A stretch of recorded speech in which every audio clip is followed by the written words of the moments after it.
हो, तर आजचा दिवस खरंच काही खूप खास होता आणि असायलाच पाहिजे. का नको? मला माहीत नाही तुम्हा सर्वांना तुमच्या बर्थडेची किती एक्साइटमेंट असते, पण मला मला तर भयंकर असते. माझ्या बर्थडेला मी काय करू, काय नको असं मला होतं.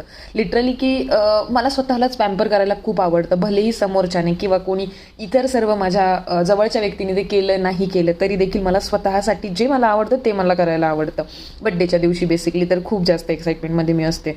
मग ते काहीही असू दे, स्वतःला काही गिफ्ट देणं असू दे, स्वतःसाठी काहीतरी बनवणं असू दे, केक वगैरे जे काही असेल. पण लकीली आणि समर्थ कृपेने मला पॅम्पर करणारे माझे सगळे जवळचे माझ्या आजूबाजू असतात. मला अगदी काय हवं नको ते बघतात आणि आनंद देतात. तर माझ्या बड्डेची मॉर्निंग अशी काही खास झाली. माझ्या रेग्युलर रुटीनप्रमाणे मी माझ्या बड्डेची देखील सुरुवात केली. पण आज मी अर्थातच खूप खुश होते कारण माझा बड्डे होता. मग स्वतःला मस्त मस्त पॅम्पर करत छानपैकी देवाचे आभार मानत सकाळी सकाळी छान निसर्गाचा आस्वाद घेत, छान छान फ्रेश वातावरणात सकाळची हवा घेत मी माझ्या दिवसाला सुरुवात केली. ही फुलं देखील मला विश करण्यासाठी अशी छान छान उमललेली होती आणि सांगत होती हॅपी बर्थडे, हॅपी बर्थडे.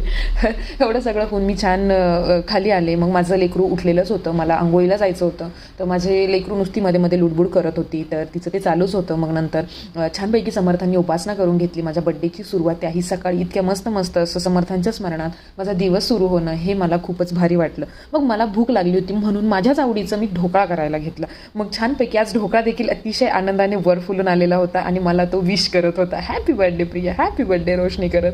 तर हे सगळं असं मस्तपैकी आवरून आम्हाला जरा बाहेर जायचं होतं माझ्या बड्डे दिवशी खास. ते म्हणजे माझ्या आवडत्या ठिकाणी. माझा स्पेशल डे मला त्यांच्या सहवासात घालायचा होता म्हणून सकाळची गडबड आवरून पटापट आम्ही आवरायला घेतलं. तर आम्ही नक्की कुठे गेलो ते बघायला stay tune and do follow and subscribe.